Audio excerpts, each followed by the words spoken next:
Greetings, people of Earth. Bro Plata back, live from Las Vegas. Am I, Ray Highclack, waiting on the lovely Tim Danko to be back from the beer store. Got a text from him letting me know that he will be late to this, so I said I will start without him, and it's very good to be back on the Bro Plata. We appreciate you guys. You can watch us everywhere that you get your videos, along with YouTube, Facebook Live, and Twitch, along with our streaming services, Spotify, Apple Podcasts, and wherever else you get your podcast needs met. I am Ray Highclack, your sexy host for today, talking about UFC 258 live from the UFC Apex, just minutes from where I am at right now in Las Vegas, Nevada. Came out here to do some stand-up comedy, did a show at Rick's Roll and Smoke Barbecue right off the strip next to the world-famous Gold and Silver Pawn Shop. I did not, by the way, go into the Gold and Silver Pawn, but I did get to meet Rick Harrison and Big Hoss, everybody. I got to do the show for Steve McAnally. If you guys don't know who Steve is, you need to check Steve out. He runs Rolling Smoke Comedy at Rick's Rolling Smoke Barbecue, and I was happy as hell to do it. Been in Vegas a couple days now, since Wednesday, and it's been a fun experience. Yesterday was sort of the rest day because I did the show. And once Tim gets in, we'll talk more about it. And but so far, Vegas has been amazing when it comes to the weather. It rained this morning, along with just a decent amount of weather. It's been in the 50s, and between the 70s and 50s, really, for highs and lows. Much better than what we get out in the Cleveland area, where I am originating the broadcast. Tim Danko, obviously, in the southern part of Northeast Ohio, dealing with some lovely weather. I got a beer, so for those of you watching, drinking PBR like a good white trash boy should, and it's exciting. We're in a beautiful place to stay, and I also, real quick, shout out to choke on this podcast, Danny D, for getting me out here to Vegas. She's an awesome chick, and I'm using her laptop right now, so we're doing that, everybody. And we're talking UFC 258, just waiting for Tim Danko to get back from the beer store. He had to make a BEERRUN, so that's always a good time. I've got my PBR right here. And I have to say, I love PBR. Had a few beers at a casino earlier.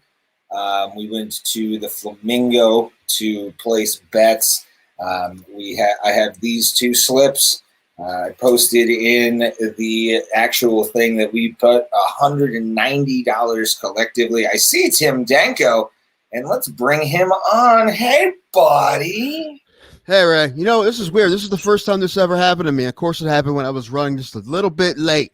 But the StreamYard thing kind of froze on me. Like, usually when I open it up, my mic and my camera are working, but I had to sit there for a minute, and it had to wait. And about a minute in, it decided it was going to work. So, that's very interesting, sir. Like your camera or your computer froze up? I don't know. Something. I mean, the computer was fine. Just the StreamYard thing wasn't working for a second. Really? I don't know. It's the first time that's happened, but I mean, it's working now. Okay. But anyway, where are you? I had to pull it. Well, I had to pull a U real quick. For some reason, like being perfect on camera. Well, I'm using my friend Danny D. Go check out Danny D.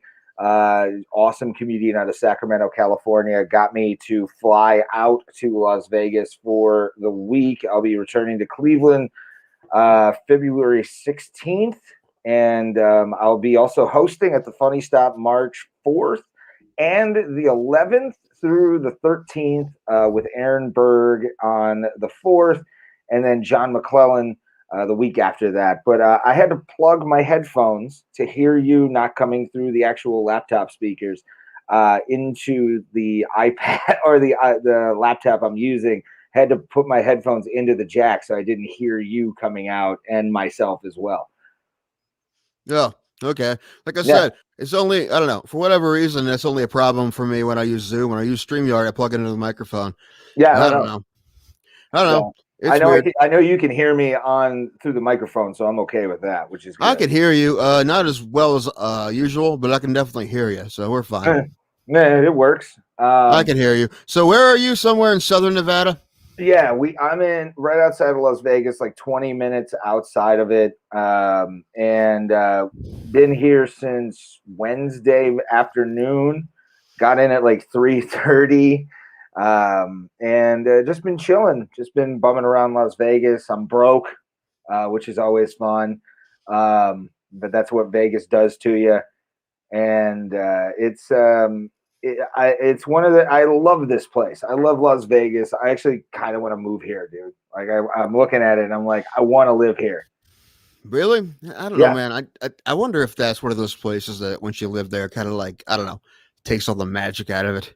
Right? I mean, like when I lived, I mean, I don't, best example I have, this is a terrible example compared to Vegas, but I live like walking distance from the Pro Football Hall of Fame for 3 years. And I didn't go once while I lived there. Like, and it's one of those things, and I drive past it all the time. And the thing is, I don't know. I say all the time I'm gonna go, but I never do.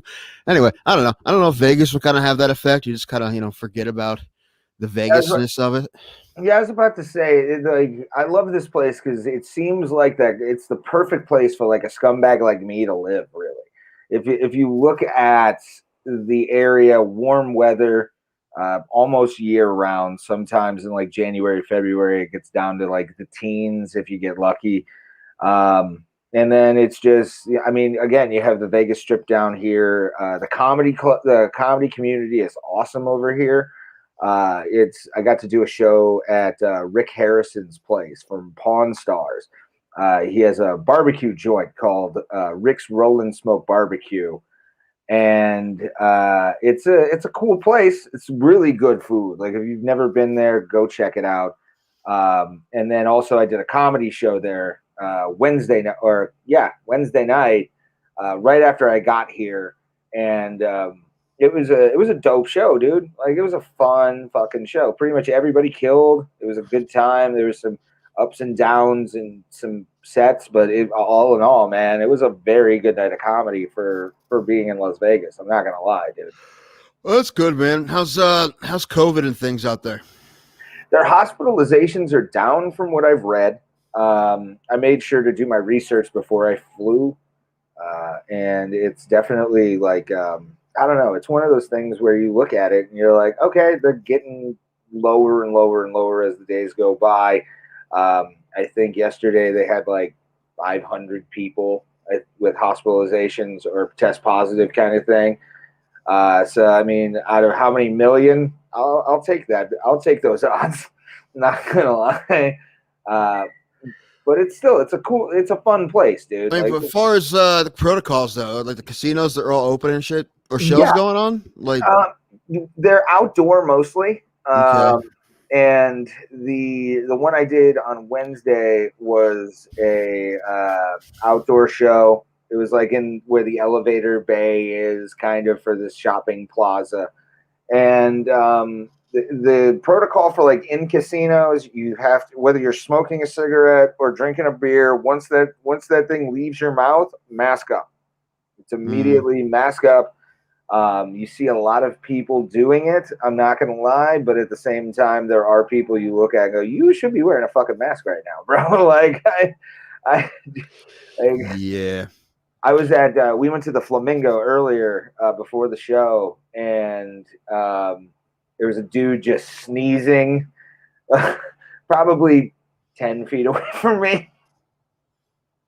And I don't know if it was the cigarette smoke, because you can still smoke indoors. You can still smoke indoors in Nevada, which is gorgeous. It's a beautiful thing.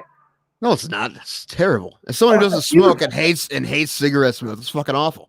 It sucks. Well, I mean, I don't know. At least in casinos, they'll have smoking and non-smoking sections, because they pump so much oxygen into that place that if you're not in a smoking section, it's not really going to bother you. Yeah, It's not like when they used to have smoking sections at restaurants where like, yeah, this is non-smoking. Like, okay, are we pretending like we can't all smell the smoke? It's 2 tables away. One table. The table next to me is smoking. And I'm in the non-smoking section. It's not like there's, like air filtration and, big glass windows and whatever blocking each other out. No, it's not at all. It's silly. But Vegas, they had the filtration and shit. So that, it actually makes sense. It's been pretty cool. Like I said, we we stayed at the D as well, which is on Fremont Street, like near the Golden Nugget and that area. I watched yesterday. It was a fun day. I woke up at 6 a.m. Pacific Standard Time and just decided to get a wild hair up my ass and go play blackjack for, I think it was 3 hours straight. Wound up leaving with 200 and then losing it all the next go around at like 9:30 PST. Not all of it. I stopped at 100, but it definitely hurt to lose that 100. Do you play blackjack at all? Yeah. Okay.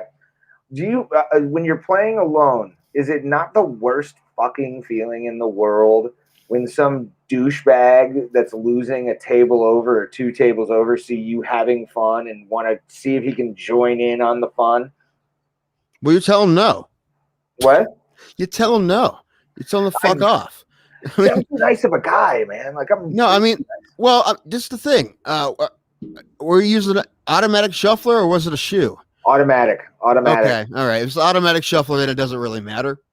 But it does. It does to me a little bit. I'm not gonna lie. Well, you may think it does, but it doesn't actually. Like the thing is, if there's a shoe, right? There's multiple. You're supposed to wait, right, till the shoe's over, and sometimes you can ask, and some people won't even ask or just sit there and say, "I'll wait till the shoe's over," and some will be like, "Hey, do you mind?" And if I'm winning, I will say, "No, man, can you wait?" Like, probably like 10 hands, and it'll probably be done. So like, if I'm winning, I'll be like, "No, bro, can you just not?"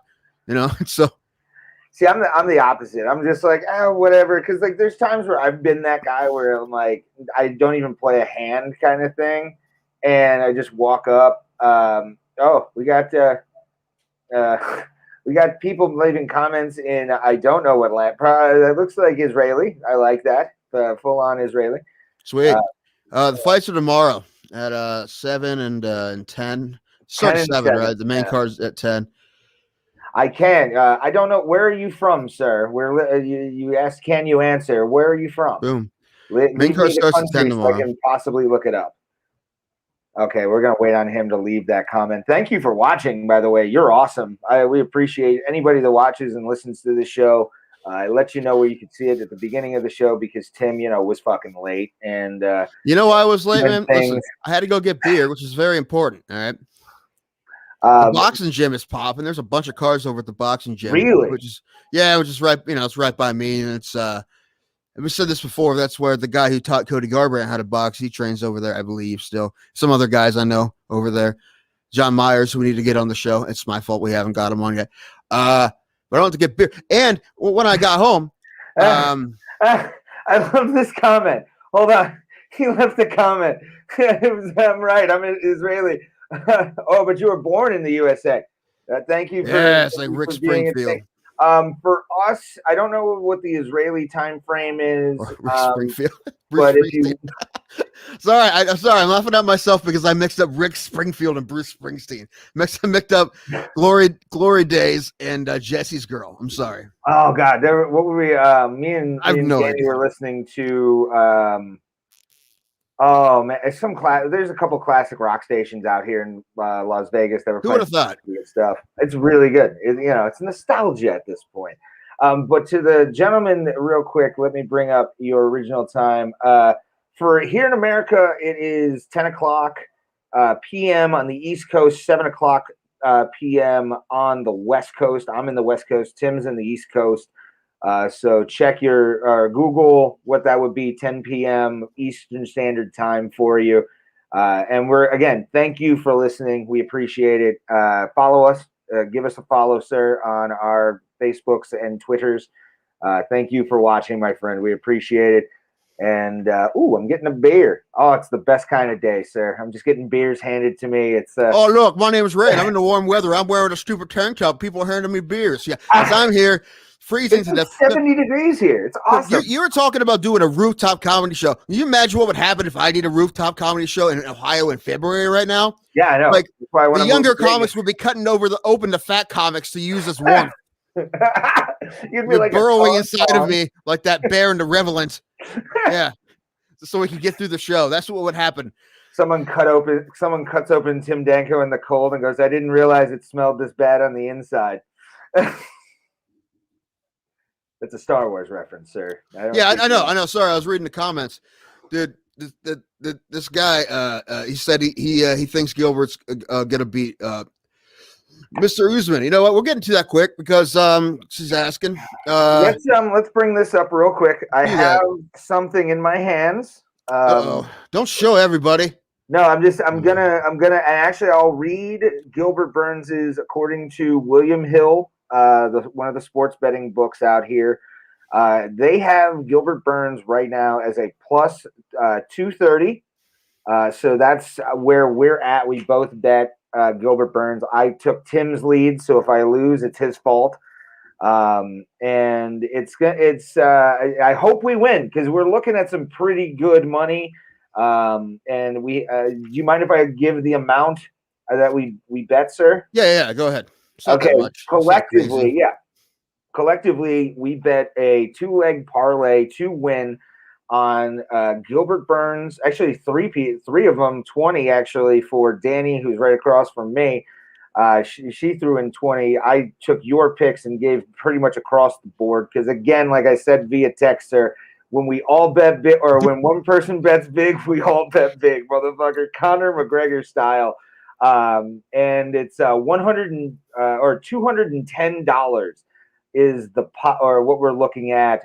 Your payment would probably be, or is in the $1,500 range. 1,200. I'm looking. Your max payout's going to be about 1,400 if you actually get it. Well, that's with the bet. Me get my money back too. But like the winnings is like 1,285, I think, which is like like plus 860.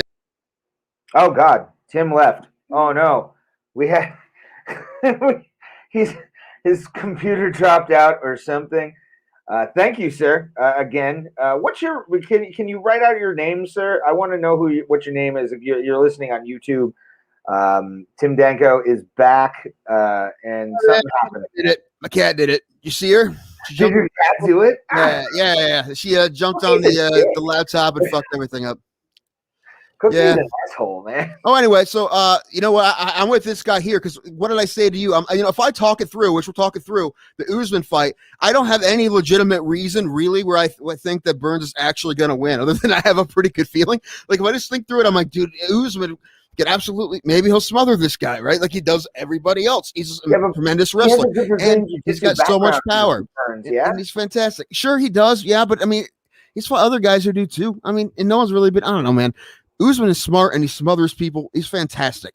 However, this is the best argument I have for Burns. Like, what if he doesn't do that? What if it just doesn't work out that way? Right? I mean, Burns can also. I think Burns can knock Usman out, even though no one's really even came close to it. But Burns has a lot of power and he's really athletic and he has jiu-jitsu. He can absolutely, but he should be the underdog. And but like I said, I think we're all on the same page here. I just had a weird feeling about it, man. I said a while ago when we were just talking about this fight a little bit. ESPN Plus is the place you can check it out. You have to have a subscription, but I think they do a bundle where you get a year of it for a certain amount on top of the pay-per-view. But continue on your thought, Tim. I forget where I was. It's okay. We were talking about it before. I'm like, no, it's Usman, man. It's how can you bet against Kamaru Usman?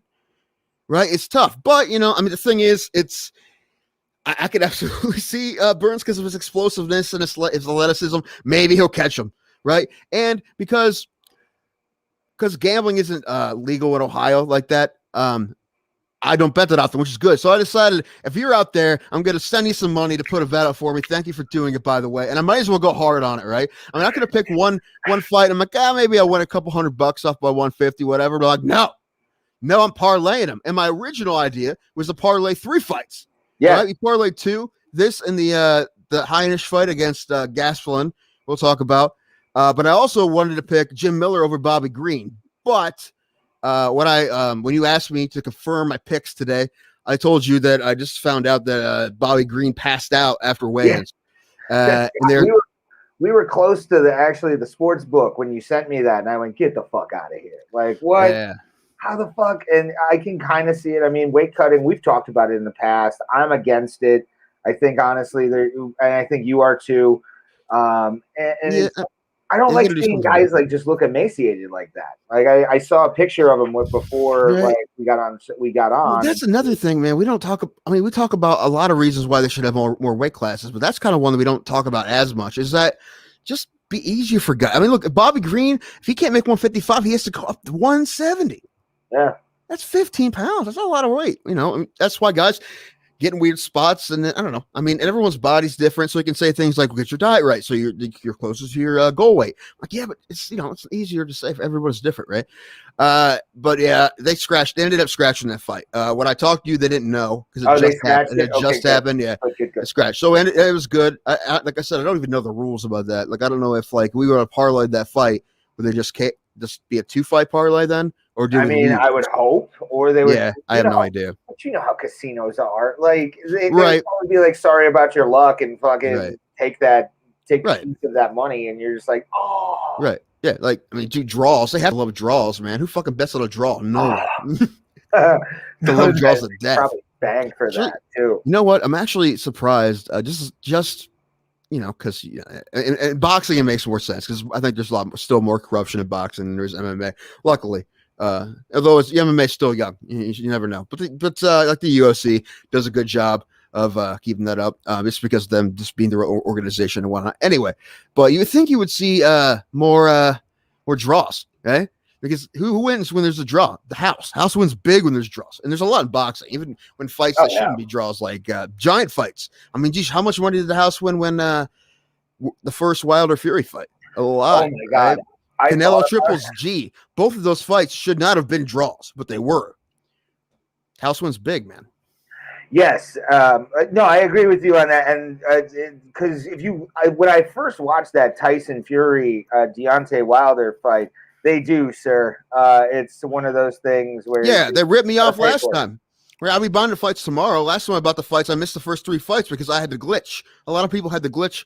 Ray didn't. Not everyone did. My friends didn't. I know a couple people who did, including myself. We had the glitch here at home. We were trying to watch the McGregor fight, and we missed the first 3 pay-per-views. And did we get our money back? No. My buddy bought it through Apple and didn't work at all, and they charged him completely, and he didn't watch a single fight. So yeah, it's ridiculous, man. They don't give a shit. Yeah. So yeah, it's not great the way they're doing things.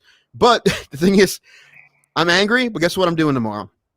Paying $70 for the pay-per-view again. And this is a card that's, I mean, a bunch of fights have fallen out, right? I don't even know who's on the main card now, especially they added Miller and Green yesterday, and now Miller and Green are off. So I don't know who they put on. I don't know if they. It's going to be a very. Let me look at how many we have. 1, 2, 3, 4, 5 cards or 5 fights on the main card, and then I'm going to go to the prelims. Well, they still have Miller and Green on this where I'm looking. And they did scratch the UFC's event page right now. Right. So I'm official. And then there's 1, 2, 3, 4 on the ESPN Plus prelims, and then we're looking at 2 for the early prelims on ESPN Plus and on, I believe, UFC Fight Pass. I mean, it's the era. How many times have we talked about it where we've had fights where we talk about it on this show before we put out the episode, just drop out. Like it's been a lot. It's been a lot. And I mean, it's the era we live in. Luckily though, they catch it when they can, make sure the bubble has been working for them. I mean, again, we've talked about it. The pat on the back video Dana White gave himself for 2020. That's hilarious. Yeah, that's hilarious. That's still my favorite thing. His giant victory lap video. Oh, I love him for it, dude. It's fantastic. It makes me happy to know that Dana White is. That's the fun part about being in Vegas right now, and like it's the fact that I'm so close to Scrooge McDuck. It's the best. It makes me feel happy. You're in Vegas. There's a lot of Scrooge McDucks out there, man. There's more than one. I mean, I've seen some houses from like my Uber when I first came in, where I was like, dude, what the fuck are we doing here? Like, why are you even? Who gets a house that big? Like, what the fuck? And the golf courses are amazing, by the way. I don't know if you golf, but I saw we passed a golf. We're like right by a golf course, and it's awesome. It's so good. Oh, all right, I believe you. Like I'm not much of a golfer, but I will go golfing because it involves drinking and riding it around in a tiny car. So that's basically why I'll do it. So yeah, not very good at it. I probably won't even keep score. I probably losing my balls in the first 3 holes. Whatever. Do we lose Ray now? Yeah, this is it's been one of those episodes, man. We keep losing each other. I wonder if there's a cat there. A cat ruined me the first time. So all right, before we see what's going on with Ray here. Oh, there he is. Okay. Did a cat fuck with you too? No, it was my own doing. I pressed the little duck logo on the StreamYard, and it took me back to the main menu for what we got going on. I just had to open up the screen share and everything. But I'm back. We're back. What were we talking about? Golf? All right, we can move on from that. We can. Next. But yeah, man, it's I'm excited for this. Like I said, I decided to go with your lead, just because. Honestly, this is a good question. What do you think about this question? Our boy from Israel, our man in Israel. Who do you think is stronger of an opponent? Do you think Gilbert Burns or Kobe Covington strength-wise when it comes to dealing with Kamaru Usman? Who do you think has the advantage? Well, I didn't give Covington a shot in hell against Usman. It was a great fight. Usman did knock him out, so I guess I'm going to guess Burns, but really, who knows, man? Covington's nuts. He's super strong. He's a fantastic wrestler. Burns obviously has a different skill set. Yes. But yeah, dude, it's gonna be fun to watch. I just saw this, though. Just now I was looking because Khamzat Chimaev is out against Leon Edwards again. Like I said to you, the universe has been telling them this was a dumb fight from the beginning. It was stupid the first time they made it 4 or 5 months ago, and also the 3rd or 4th time this thing fell apart. It's dumb. Stop. Go away from it. And I think what they're going to do right now, they're saying they're going to have Covington fight Edwards. I like that. So that's a great fight. That's awesome. That's a great fight. So I don't know. I guess the answer to the question is Burns, but who knows? I don't know. After Saturday, might probably very possibly have a different answer to that question. I don't know. The answers are both really good. I mean, yes, they just have different skill sets. Covington kind of has a similar skill set to Usman. Just Usman is just, I think, better at it. Mm-hmm. So I mean, it's a different fight with Burns. And we didn't talk about this. They were teammates for a long time. It's been a minute now because they were supposed to fight months ago. So it's been a minute now since they trained together. It's been a good part of a year at least, maybe more. So it's probably not a big deal. I mean, it's like, sure, they train together, but I mean, you always know if you have guys in your gym who are also in the UFC in your weight class. It's very, very possible that's going to happen at some point. Especially if you're the champion. If you're the champion, you know it's going to happen at some point. It's not like you're going to say, no, he can't fight me because we're on a team. If he has a title shot and you're the champion, he fights you. That's how that works. So that's what they did. I think Usman left, right? Usman's the one that left the camp. Well, I mean, he wanted a title shot, so I understand why.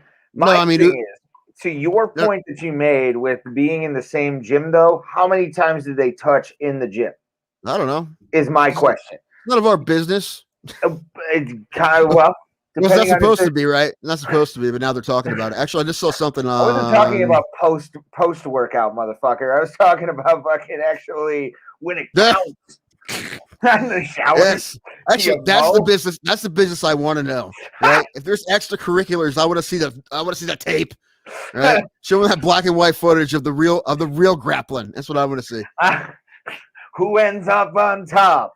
I don't know. Like some people were saying stuff about what happened when they're sparred, but I mean, that never matters. Very rarely does that matter. It doesn't, but you have to think about that sometimes. I mean, but no, what I was saying, man, is Usman is the one, the champion, left the camp. He's the one that left the camp. Oh, okay. But he could have said, no, Gilbert, you do it. I think at one point they were just gonna go in separately, which is kind of strange. It's a really big fight. Yeah. I mean, if it was just a run-of-the-mill undercard fight, maybe it'd be different, but it's not. It's a world title fight. I don't know, man. Either way, it's going to be sweet. I'm really excited for it. I have been for a while. The only thing is, With Burns, I mean, the last two guys he beat, he knocked out Damian Maya, which Damian Maya is very knockoutable. I mean, if you get him to stay on his feet, and Burns was able to do that. He able to use his jiu-jitsu to defend his jiu-jitsu until he knocked him out. And then Tyron Woodley, he looked fantastic against, but so did Burns.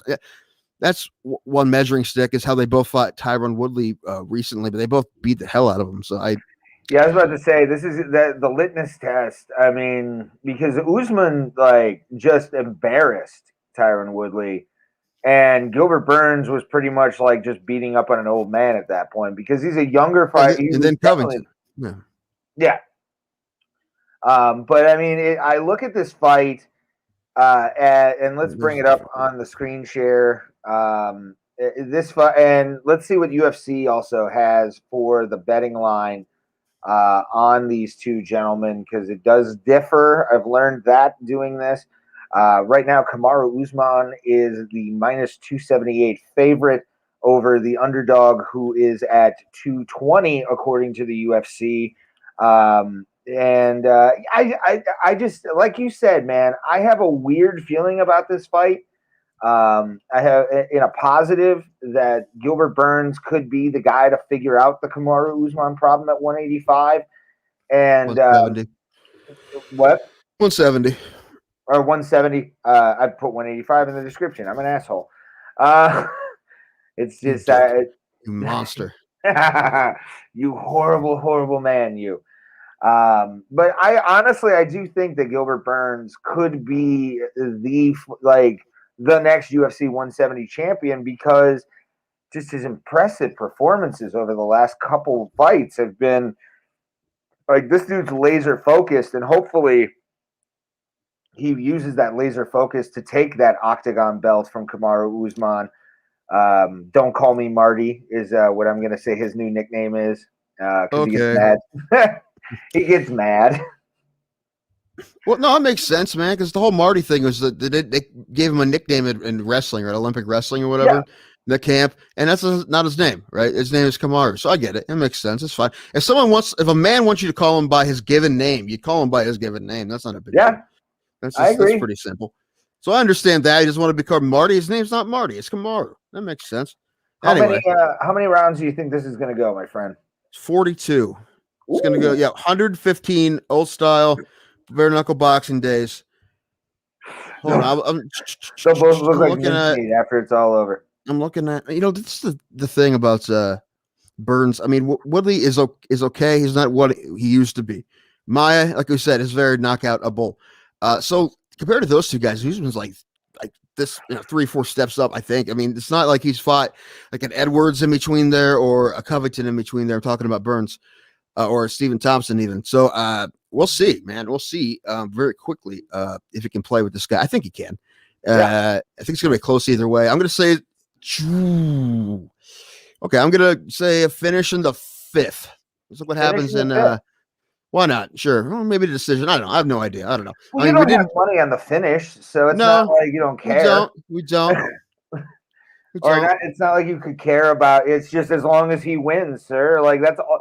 I will kiss you on the face if he wins this because again, I'm looking at probably. Yeah, I'm looking at.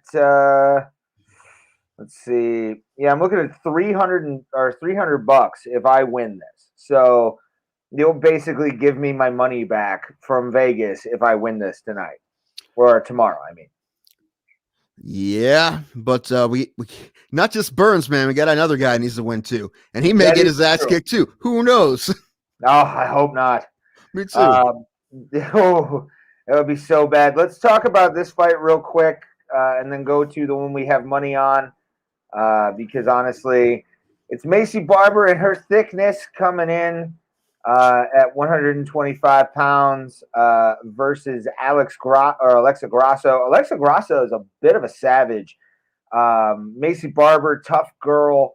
I'm going to actually pick Alexa Grasso in this to take Macy Barber to the proverbial woodshed, dude. Like, I honestly think just because of the fact that she's got more experience than Macy, She's actually fought in the UFC, I believe, a couple more fights than Macy has.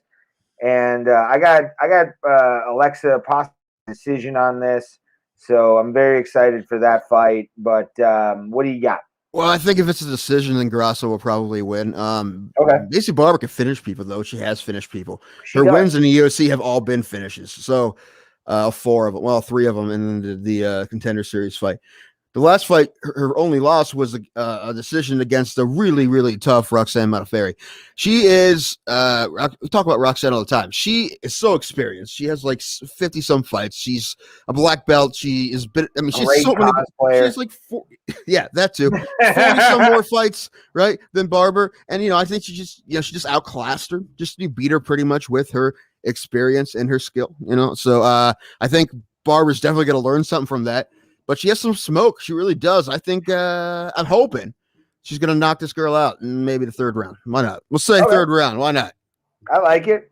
Yeah, I like it too. I'm going to say it's decision for Alexa Grasso just based on experience. She might be another Roxanne Modafferi where, you never know what happens, but I think just based on experience, plus, I like Mexican women, so I'm always on that train for sure. Macy is she's a Duke Rufus girl, huh? She's up there in Milwaukee with those guys. Yes, sir. Ben Askren and them. They know how to fight. They know how to fight up there. So I'm gonna take this off. I was actually, before we went on air, I decided to listen to those videos of what's it called? Those fighter videos that came out like a couple of years ago, where it was like Tyron Woodley and Randy Couture, and then all of a sudden on the autoplay, what comes on? Hello from the Askren Side. Ben Askren's cover of Hello from the Other Side by Adele. And I was like, this is the best. I don't need to hear that. Please do not send me that link. I won't. It's a personal love for me when it comes to that. But my favorite one, though, is a man we're about to talk about, but I love it just because he doesn't care about looking PC while doing it in 2018, and it was so good.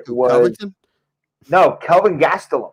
Oh, Gastelum doesn't care. When he did the I Love Cheetos as well as eating my burritos. Right. Followed by some Tostitos. Like he actually, and then he talks about, beating Michael Bisping at 170 and how he likes to be roly-poly. I'm like, that's my hero. Like Kelvin Gastelum. Yeah, he's a middleweight with like a power punch. Oh yeah, he's got total dad bod, and I love that about him. Like, for fighters, not compared to people. Like if you see that guy at a beach, you'd be like, that dude's ripped, right? But you see him in fight, you're like, oh man, look at that guy, man. He's been breaded up before this fight. It's like I always say, one of my heroes in the world, body-wise, not fight-wise, is Roy Nelson, because he makes me feel like I can be a UFC fighter just out of the way he looks, man. Told you, Roy Nelson is one of my favorite of all time. And also the way he fights, dude, he's knocked out monsters, man. That guy was a beast. Yeah. And he was a black belt. Love Roy Nelson. Well, you know what? I was thinking of this quickly. We were talking the other day about gatekeepers and how Roy Nelson, for a while, like everyone had to fight Roy Nelson to get to the heavyweight title. The one person that skipped him because the UFC was afraid of the fight, I guarantee to this day, because Roy wanted it so bad and it never happened, was Brock Lesnar. They never had Roy beat Brock. Even what it would have made the most sense is when Brock came out back and fought Mark Hunt. He should have fought Roy Nelson, and Roy would have beat him. So that's why they did it. They didn't want it to be a decent fight. They wanted someone that Brock could just lay on top of, like Mark Hunt. That was a terrible fight. Well, I was about to say, man, like they wanted UFC. Anybody can tell me that UFC doesn't have fixed fights. Look at a Brock Lesnar fight.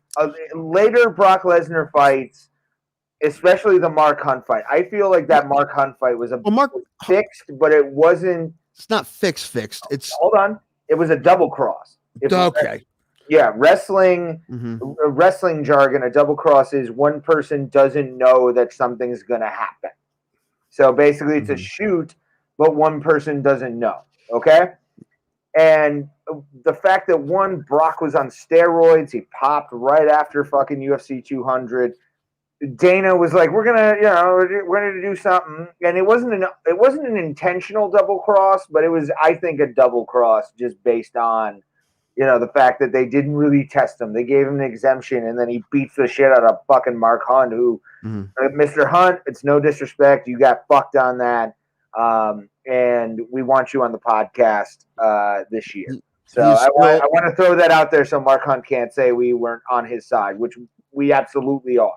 No, he's still currently suing them for that fight. Yeah, for that reason. There's a court case that I don't think it's been thrown out yet. It's not looking good for him, but he's been suing for a couple of years now. He's been suing for that exactly. I don't know exactly what the claim is, but basically he said that they knew what was going to happen. Lesnar had a guaranteed like $250,000 or something contract. It didn't matter win or lose, right? He had to pay a little bit of fine when he popped, even though it got turned into a no contest. He still got to keep almost all of his money. Oh yeah, I mean, it's so Mark Hunt had no chance. They didn't give a shit about Mark Hunt, and like the thing is, man, even if they would have, Roy would have beat him even in the juice. I mean, Roy Nelson fought a lot of dudes on juice in his day. Probably most of the guys he fought were on juice. That's one of the great things about Roy Nelson. He would knock out these big monsters, juiced up monsters, with his beer gut. I'm having audio issues with my thing. We're good. You're crumpling up there for a second. It's okay. All right. Yeah, anyway, Roy Nelson's the man, and he would have beat Brock Lesnar. All right, moving on.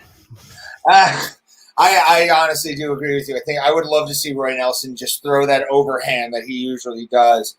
I think he would have knocked him out. If he would have fought Brock, especially when he fought Mark Hunt at UFC 200, if he would have fought him, Roy, I think he would have beat him.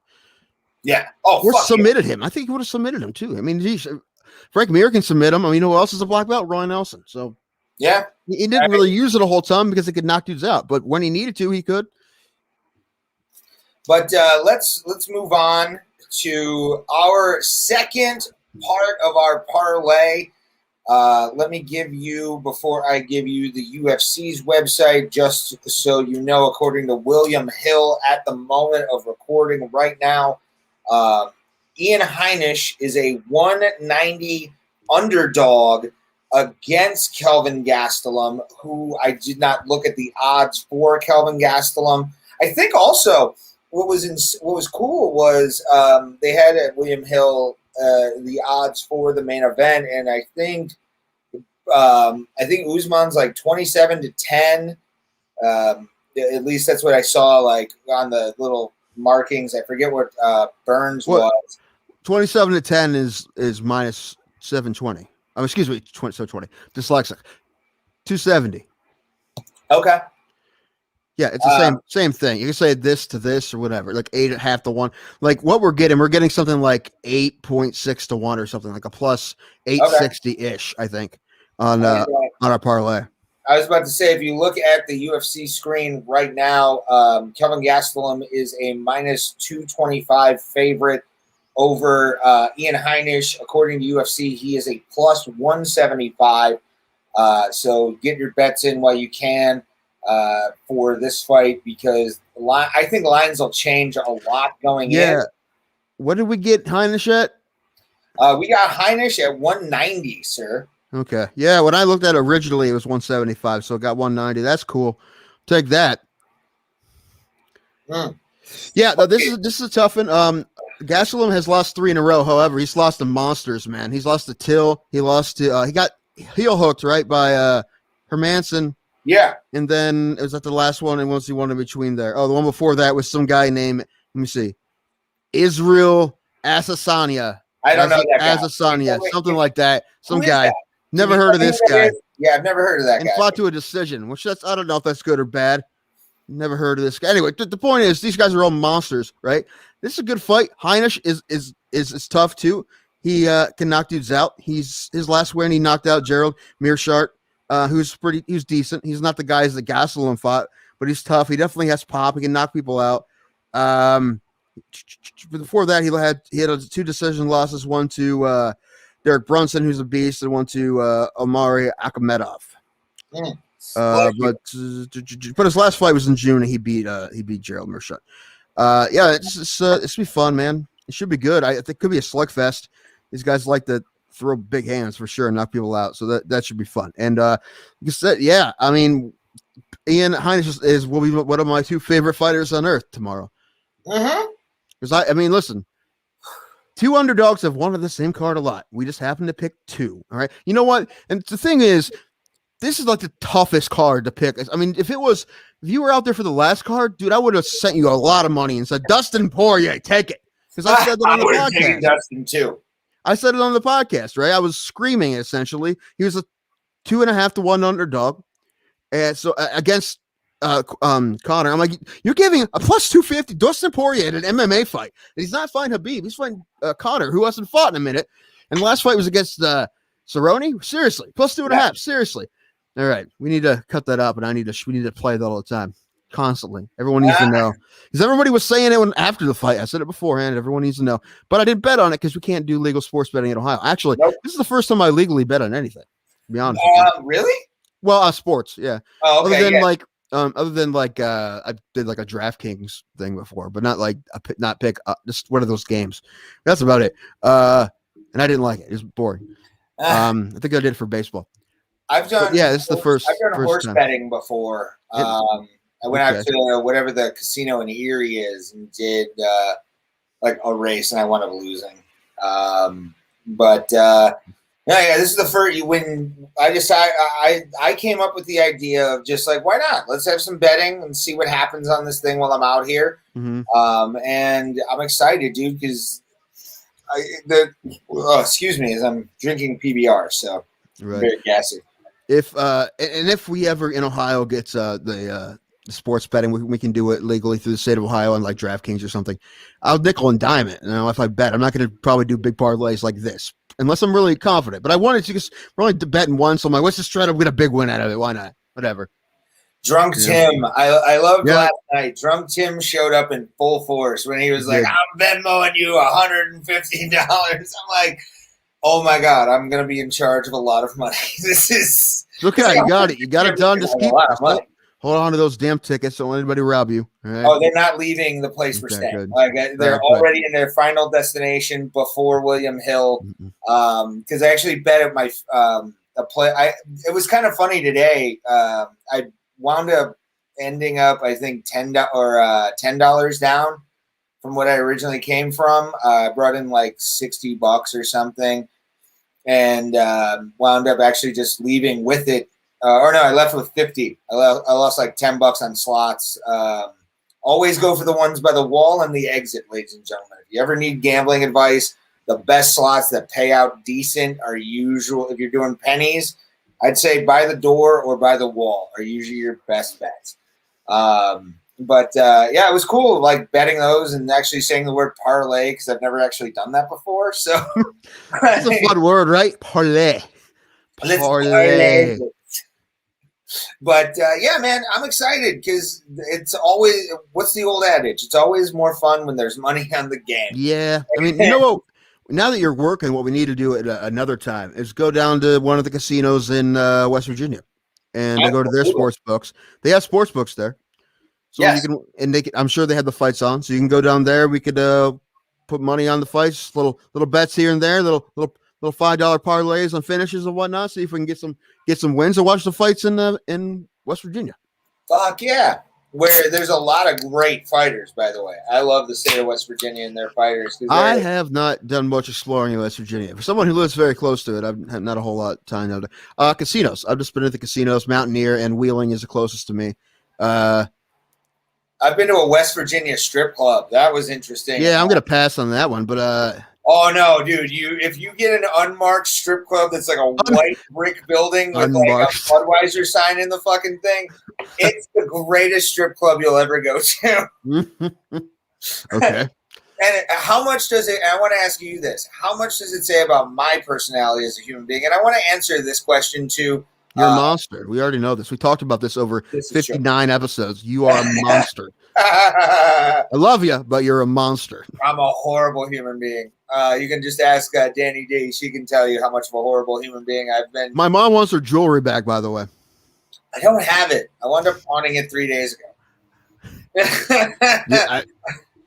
She still can't find. She still can't find it, man. I don't know where didn't it touch went. it. I went right into the room. So I believe you. It's like it would be, like I said, it would be a terrible thing to steal. It's worth nothing. But I want to answer this question. We got a comment. Marie, yes. I flew my microphone boom stand and my microphone. I actually have my laptop with me as well to edit episodes. I'm probably going to do that tomorrow before the show or before the UFC card pops off at about, I think, 3 here, 3:30. So I'm going to do that and do all that. But yeah, I flew my shit out here because why not? Why not? Of course it did. Why wouldn't he? I checked my bag. I'm okay. It was under 40. It was under 40 pounds. So hallelujah. It's not a lot of stuff, man. I brought like t-shirts and 2 pairs of jeans. That was what I brought out. So, because honestly, I'm here for 6 days. You can just change out jeans until you feel them. I mean, it could be worse. You know, I don't know this for sure because I haven't been there, but I'm pretty sure from what I hear is you could also buy clothes in Vegas if need be. So if something happened. There's Targets and shit out here where you can spend some money. Yeah. Who would have thought? Yeah. But no, man, I'm pumped to just be out here, especially knowing that I'm like super close to the fucking Apex Center. Like, holy shit, dude. It's so much fun. Yeah, my favorite part about this, Ray, because you're being a dick about it, is that usually we do this podcast 100 miles apart. Now we're like 2,100 miles apart. It's a lot better. It's good. You're much further away. You're just happy that I'm not there. I understand. Sure. It's fine. Since you're in warm weather, you dick, wearing a fucking cut off like a douchebag.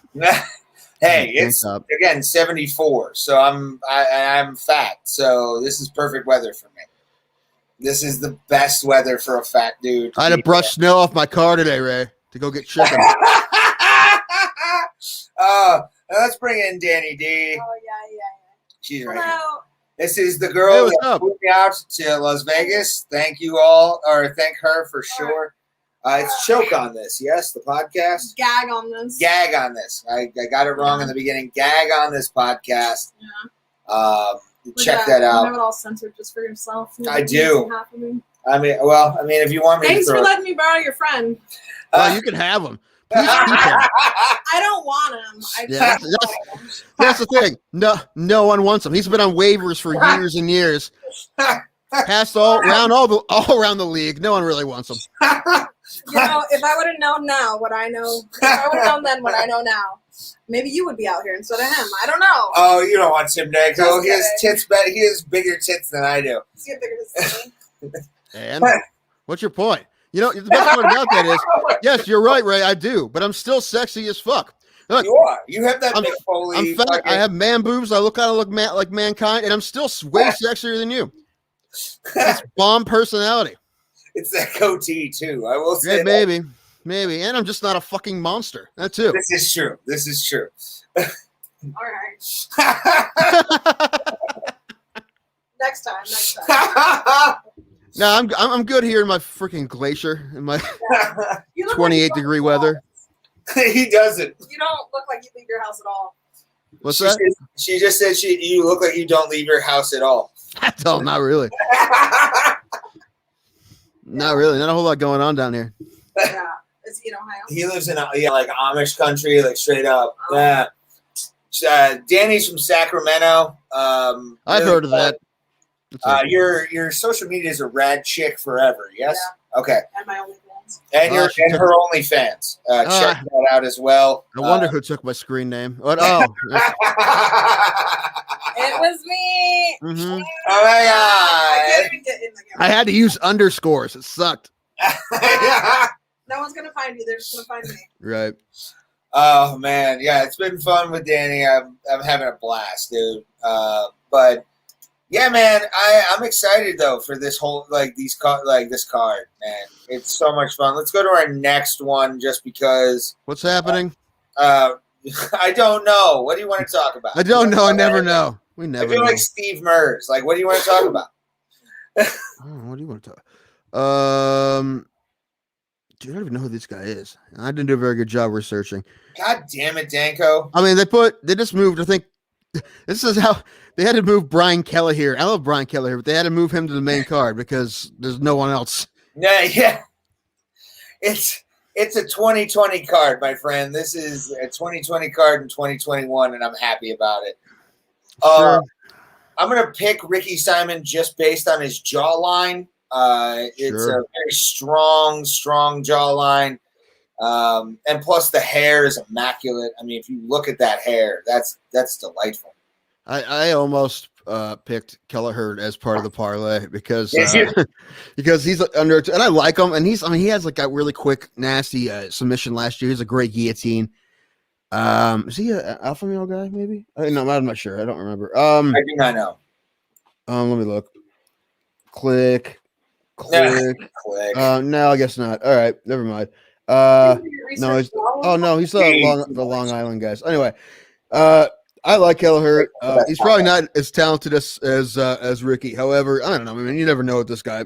He does have good chokes, and he has upset people before. And he's won 3 of his last 4, and coming off a win. So, yeah, that was that guillotine win he had against Ray Rodriguez in September. That was awesome. That was one of the best submissions of the year. That really nasty guillotine choke he pulled off in like 39 seconds. It was awesome, right? And Simone, how do you say, Simon or Simone? He's some people as well. They're real tough. It makes sense that Brian is the underdog, but I wouldn't be surprised if he won. Right? If I really wanted another underdog to pick, I would have went with him. I wanted to pick Jim Miller, but that fight didn't happen. So yeah. Fucking that was a sad one that popped off, was Jim Miller's thing. I'm like, because Jim Miller's such an exciting fighter in his own right, dude. He has been forever. Every time he's on a card, he's one of those guys like Clay Guida, all those guys. This is another great thing about the lightweight division. Not only is it stacked with contenders and guys that can potentially win championships, there's guys that aren't going to win championships that are just awesome to fight. There's just so much. I mean, awesome to watch fight. We just said Michael Johnson and Clay Guida, right? We talked about Jim Miller's been around forever. There's like Judober, Cerrone, like all these guys. There's so many monsters that forever. And Sanchez, all these guys. There's a lot of them. But Diego especially. Diego's a fucking lunatic. And the person I'm with, I'm looking at Danny right now, knows Mr. Diego Sanchez. He's very nice. I'm sure he is, as long as you're not locked in a freaking cage with him. I'm sure. Yeah, I don't watch UFC. I don't know who these guys are, but they're very nice guys. Very respectful. She knows Stephan Bonner as well. I'm gonna just throw that out there, which it's nice. Okay. Nice. Oh, I can read Ray's eyeballs. No, actually, she went to a wrestling show. Believe it or not, we go check out that interview with Dr. Jerry Graham Jr. that's on Facebook and YouTube, and I believe Twitch.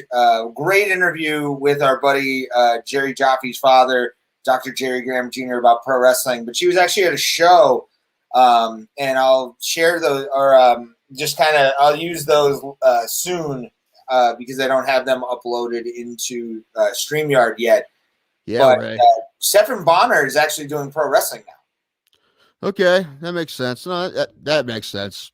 I mean, that doesn't surprise me at all. Also, wouldn't surprise me if Diego went over there. Oh, you know who I heard is going to the WWE?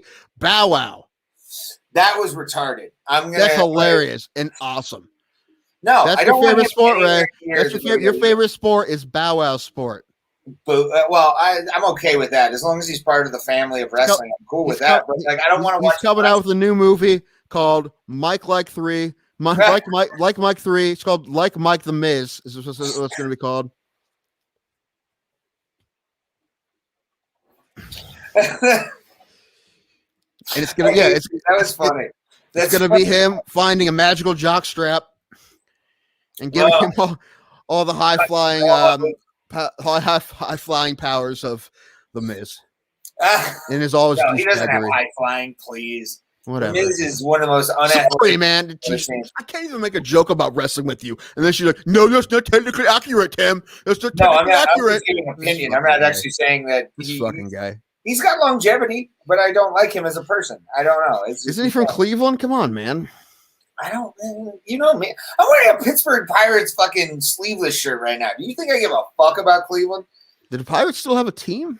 They got uniforms and everything. Uniforms and everything. Yeah. I didn't even know Pittsburgh had a baseball team. 700-meter individual medley. What was your event? The 700 Major League. What a great movie. Oh, I love Major League. It's one of my favorite movies to watch because the B-roll is fun enough because you look at it and it's 1989 Cleveland, like before the East Bank got development. Fucking the West Bank still kind of had shooters and all that kind of stuff. Kicks off with that great Randy Newman tune. Oh, one of my favorite songs ever. I'm gonna say that right now. Yeah, it's awesome. Cleveland City. Ray, don't see this. What I have, I don't want to turn this too much. Right here, you see it? I got my keyboard. Oh, did you? Yeah, I mean, I've had the keyboard. I got to get a new cord for it. I finally did, so I was goofing around on it. So it's right here. We're gonna start a new segment next episode. All right. It's when we're gonna read Eve 6 tweets as I play Inside Out on the keyboard. Yes. Let's badly play the chords like den. 6 tweets. I think that'll be the name of the thing. 6 tweets. Sure. Sweet. Sure. Did I sent you? Again, we're talking about the Eve 6 Twitter. The lead singer took over the Twitter, and he's really funny. And his Twitter's is great. But he threw a tweet out that it's funny because it's something I was talking about with Ray recently. I told Ray there's no real conservative comics. That's not an actual thing. And I sent Ray the tweet, and the guy from Eve 6 said, the failed comedian to conservative comedian pipeline is real. And he was talking about the guy you were talking about. So I thought that was funny. Go Eve 6. Eve 6 has a new tune out too. It's called Black Mamba. No, it's called I forget, something like that. It's good. I like it. It's fine. I saw they came out with new music. It's just fine. It's good. I do like it. Yeah. He said that the new stuff sounds like Billy Idol if he was on more meth than he was in the 80s. That's exactly what it sounds like. As long as the teeth are the same, I'm fine to go. Sure. Why not? Oh man. You know what? I'm going to tell you something. Like being out here and like we're driving around and everything. There's one thing in Las Vegas and the West Coast that like I don't think has made it yet to the East Coast or the Midwest that I think needs to happen.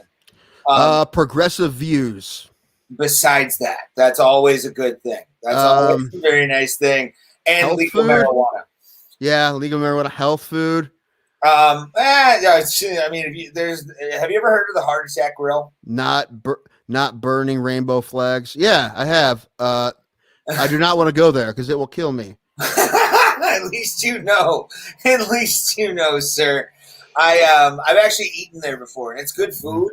I had it in like 2015 or 16 when I came out here the first time. Yeah, I'm not quite at the free food range. I haven't quite gotten there yet. So 350 pounds. Yeah, let's hope that never happens. But it's there's a lot of places. I mean, Rick Harrison. I didn't tell you. Guess who I ran into at Rick's Rollin' Smoke Barbecue show on Wednesday? Jesus Christ himself. How is he? How is JC? He's fine. The hands haven't healed yet. That guy can't get a break, man. Can't get a break. No. You know what you should try? You should try stem cells.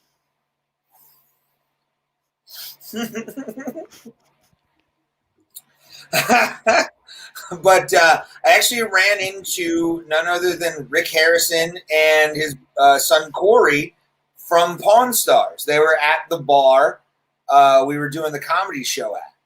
Cool. And whoever, by the way, this is just a personal thing for me as a comic in this era. Apparently, somebody threatened to call the health department. And to those people who tried to do that, it's like this, straight up. Like, a reason? What? Oh, for what? For having people there? For having people there, yeah. Oh, saying it was over capacity and all that. Yeah, go fuck yourself. Leave. We did immediately and went over to the LA Comedy Club, and then. I mean, I'm talking about the people that are having a problem with it. No, there was like apartments that were like close to the actual venue. So it's like nameless, faceless douchebags who decide, I'm gonna be the fucking voice of reason here. Right, I know. And like, go fuck yourself. I know LA was literally giving people narc money. Literally, they're giving people rewards, and that probably wasn't the only place, but that's so crazy. That's fucked up, man. Like, I don't know. What was the one thing you always heard as a kid? Snitches get stitches. Boom. Yeah. And the fact that you're paying the snitches is fucked up, dude. Mhm. Like, that's. And when Corey, because I actually asked for a photo with him and his dad, and he said no, and I understood. Mhm. You know, as soon as you say no to a picture with me and like any person that I want to get a picture with, and they say, no, I'm usually like the guy that goes, okay, I get it. All right, I'll talk to you. You know, it's a pleasure meeting and actually seeing you in person because you have that story forever.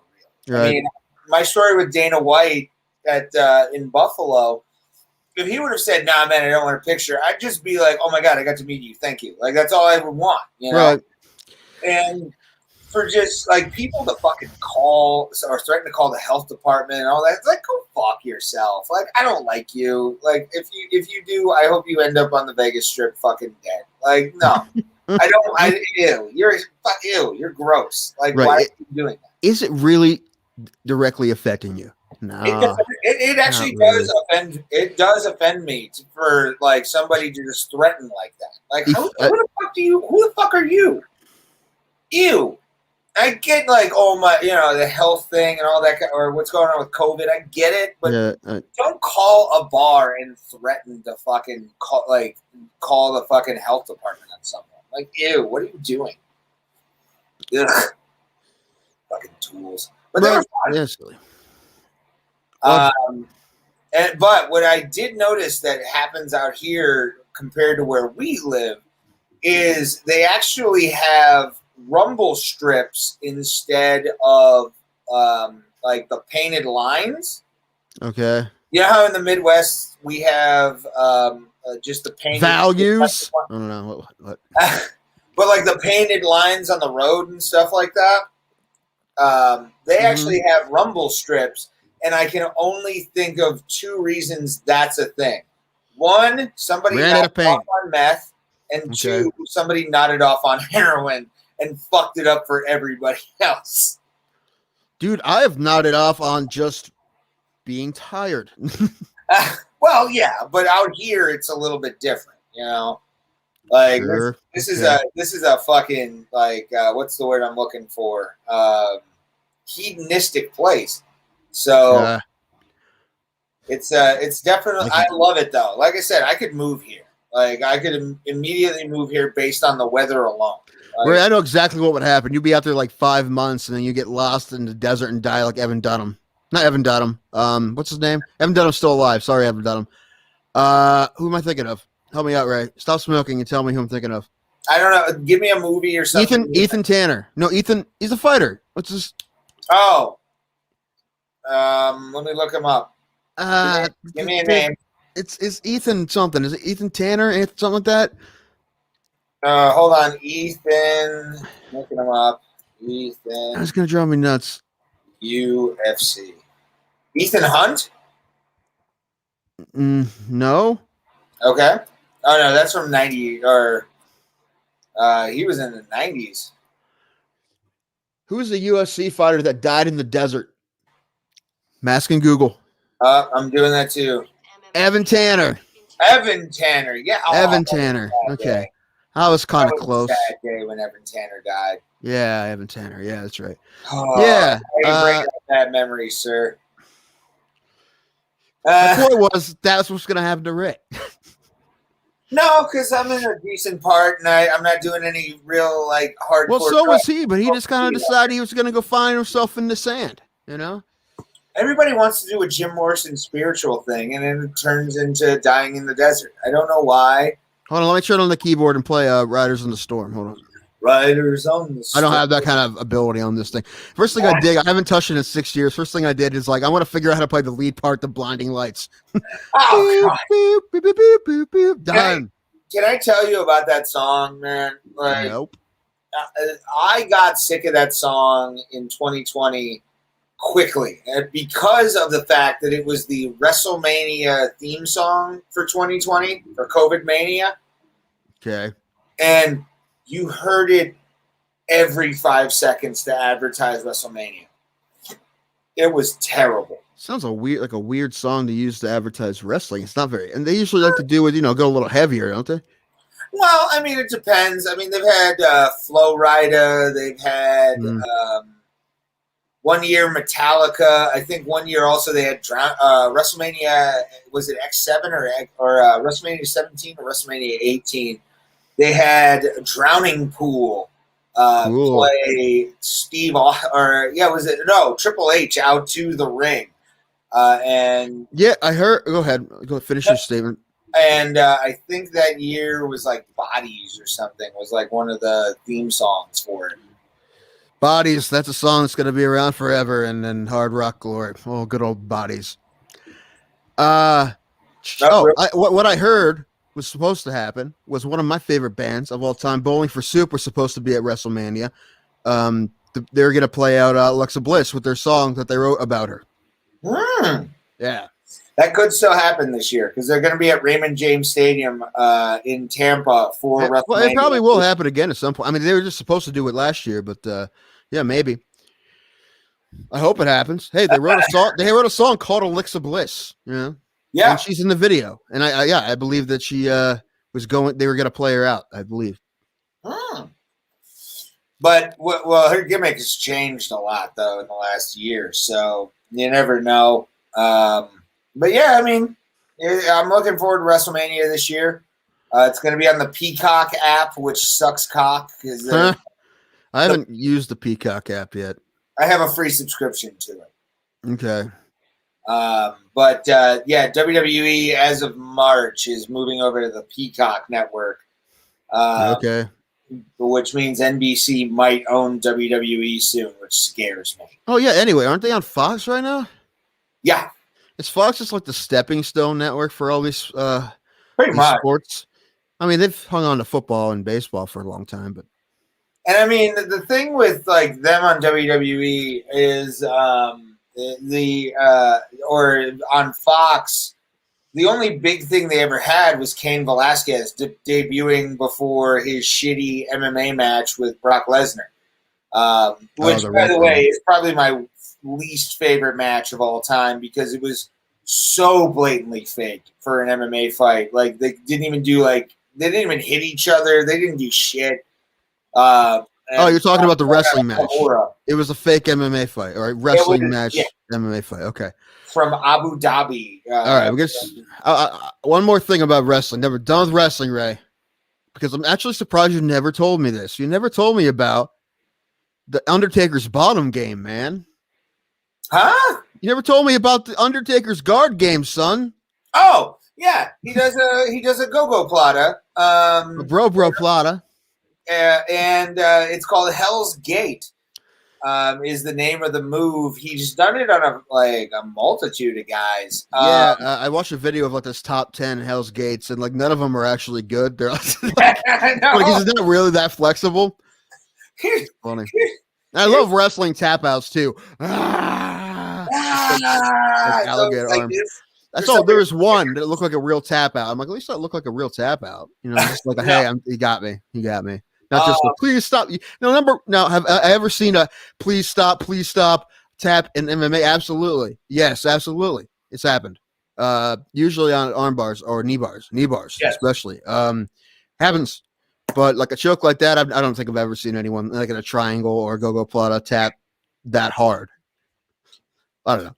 It's not possible, but I mean, that's the thing with like wrestling is it feels like, even I will admit, it feels more dramatic than it should be. You know what I'm saying? Like, and it's kind of funny whenever, like, since I've started doing jiu-jitsu over the last couple of years, and I'm a casual white belt, if you're interested in knowing my rank. I go when I can, but it's funny to me watching, like, there's a guy, you might like this guy. His name's Kyle O'Reilly. He has a kickboxing background. He has a jiu-jitsu background. He's got a full martial arts background. Really good, solid professional wrestler. And I don't know. There's times where I've been into, and there's a local guy. I love the guy to death, but sometimes it looks a little bit too fake for what he should be doing. Who is a jiu-jitsu purple belt. I'm not going to name names just because I don't want to cause any heat.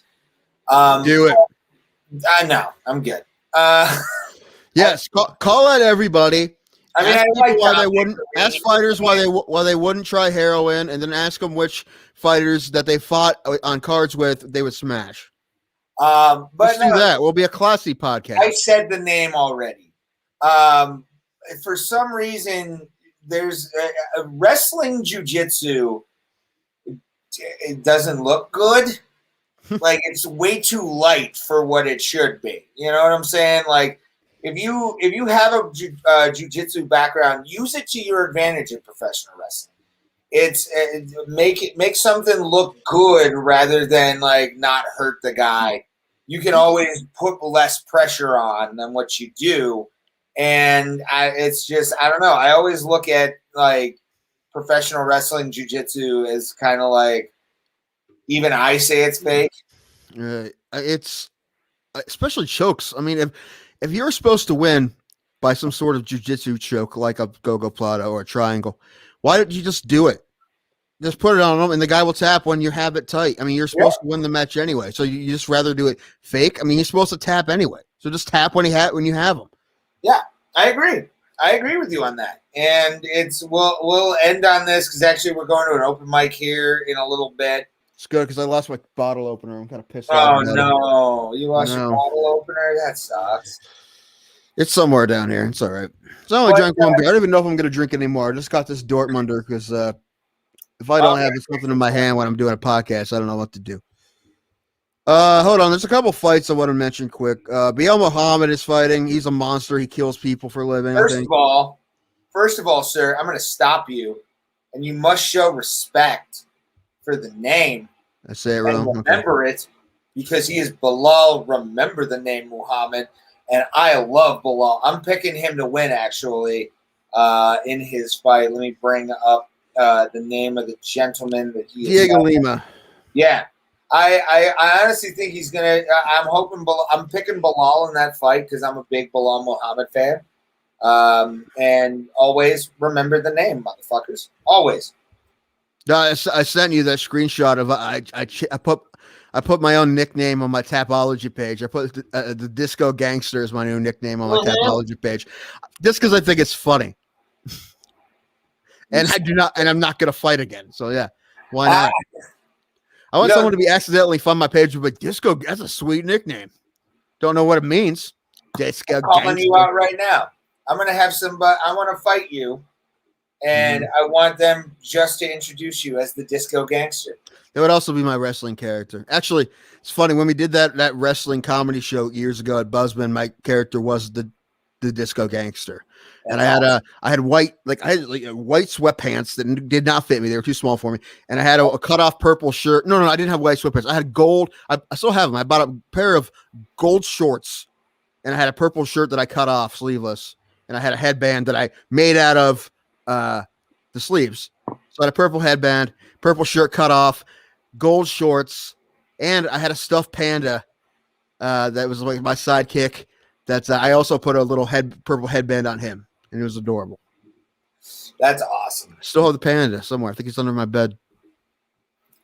I think, honestly, if we were to have a tag team, our name would be Mediocrity and the Funny Guy. And you would be the funny guy, for sure. All right, as long as I get the compliment. How about just the Disco Gangster and the Garbage? That would be the thing, for sure. Sure. What other fight you want to talk about? Just quickly. This is another one that I thought about putting on the parlay, even though she's not a favorite, but it would have gave us better odds. And I think she's going to win. And that's, I think, one of the first fights on the card. It's now that I think about it, I kind of wish I would, because I think she's going to win. Miranda Maverick is fighting Jillian Robertson. Jillian's tough and she has a lot of fights, but this Miranda Maverick chick, she's tough, man. Miranda Maverick's a really tough fight. Yeah. She finally had her first UFC fight recently. It was in October. She looked great, and now she may be my biggest fighter crush now. because She's the red hair. No, that's Jillian Robertson. No, she's trying to finish her PhD as she's fighting in the UFC. Impressive. That's hot as hell. Ah, Many of those smart ones, Ray. absolutely. What Dr. Ass Kicker. You just want somebody to take care of you. That's all you want. Well, she's an academic. That necessarily means she'll make money. It depends where she's teaching, right? Those people make a lot of money. And we'll close on this because honestly, we have 10 minutes. One, I'm hungry and I got to drive, and I've been drinking. That's fine. No, don't do that. Don't get a DUI in Las Vegas. Oh God! Could you imagine that drunk tank? Oh my gosh! What are you in for? Like 7 PBRs. But I lost my train of thought. God damn it! You interrupted me. You fuck! How dare you? You talking to yourself? Yes. Yeah. But no, yeah, I see this fight being actually a pretty decent fight. I'm actually going to pick Jillian Robertson because of the fact that she's such a tough bitch. So I'm like, perfect. Yeah, those Canadians are pretty tough, and they all have the weird head eye for whatever reason. I like Margaret though; she looks so good in her last fight. It's tough, a lot tougher fight for her though. We'll see. We'll see what's up. There's a couple. There's like an undefeated middleweight. I don't really know. He's fighting on the prelims too. Yeah, definitely a sleeper card, but there's definitely some good fights on here. I am pretty bummed out there isn't the Jim Miller fight. However, like when you put money on fights, it's no longer a boring card. So I'm just gonna be freaking out the whole time. It's still high-ish fights, and then I'll be refraining from texting you except for 2 fights. Because I'll be so tense myself, like my chest will be pounding tomorrow because of the fact that we have money on this, and I kind of want to gloat, but I don't want to say anything at all right now. No, I also my point, especially because of when I wanted to do the 3-fight parlay, which would have maybe like $4,500, I think it was. It would have. I said this is me just going all or nothing, and so see if I'll just make myself quit gambling. This is my money. I'm like, oh, that was dumb, and then I'm like, okay, not gonna do that anymore.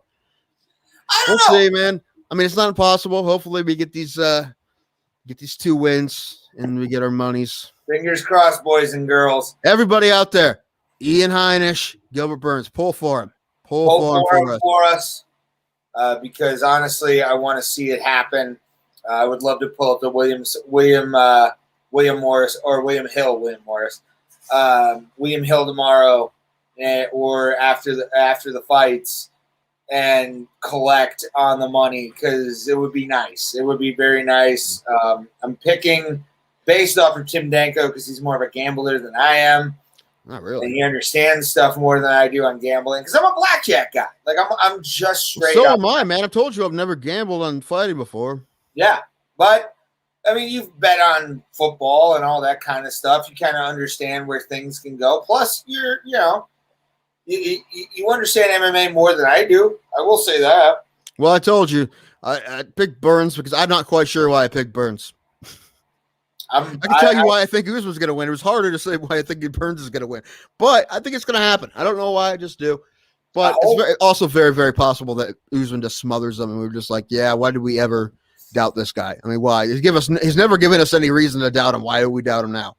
Colin Cowherd has one of the best things when it comes to talking about that, and I'm glad I'm wrong because I have things to talk about the next day. Right? Yeah. That and man. Okay, yeah. Check out the next episode next week because we'll either be angry or gloating or could you imagine if there was like a decision we thought somebody got robbed and we lost some money because somebody got robbed? That's all we'll be talking about for weeks. It'll be a 7-hour episode, us calling out judges, trying to find their addresses. And I'm here. So Monday it could be stop the steal signs. Stop the steal. In front of their house. Just as long as Adelaide Bird is not on the card. She hasn't done a UFC card in a really long time. That's a good thing. But I'm gonna hop off here, go eat some food. I'm gonna go do an open mic at the Cork and Thorn. Check that out in Las Vegas. It's on Thursdays at 8 p.m. Pacific Standard Time. So make sure you're there on the proper time. What the hell happens at a place called Cork and Thorn? You know, I don't want to know. Nothing good, but at the same time, nothing a good. place I want to be. Okay. Um, It's the worst. It's the most terrible place you'll ever go. But they have an open mic. Oh, you'll hear about it on the next episode. Like you'll hear me Sure. on Monday Great. talking about it. Again, thank you to Steve McAnally for putting me and my friend Danny, as you saw, follow Danny on all the social medias at Rad Chick Forever. Make sure check out her OnlyFans. It's dope. It's a fun place. And then also, again, like I said, you'll hear me Monday either bitching and complaining or happy as a clam in fucking the world. So we will see. We have $210 total on this card. All of our picks are the same. Let me give you the picks as we leave. We have Gilbert Burns and Ian Heinisch to win. Tim Danko bet a nice amount of money. Won't say what it is. It's not a lot. It's $1.50. $1.50. Okay, if you're willing to say it, $150 on Tim Danko. I bet 40 on the same amount, and then Danny has 20 on hers. So we're excited to see what happens with this. Hopefully, we pay out and actually have a good card. Because I think this will be a sleeper card that people will go, oh my God, this was one of the best cards of 2021. And I hope it is. But at the same time, thank you guys for watching the Bro Plata podcast. We are the only MMA podcast that knows that we are the best in the world and no one else does. And we appreciate you guys. We will see you Monday. Follow us at Bro Plata. Follow Tim Danko at Dig Danko. And also me at Ray Highclack. And also go to rayhighclack.com for any places that I will be in the next year. So check that out and give us a follow, please. Thank you guys for watching the Bro Plata, and you're watching and then listening to us on all of our multimedia platforms. And we will see you at the Kumite, motherfuckers. Ray, we can't plug people's OnlyFans. This is a good Christian podcast. When we started this podcast, we said we were going to hold this up to good Christian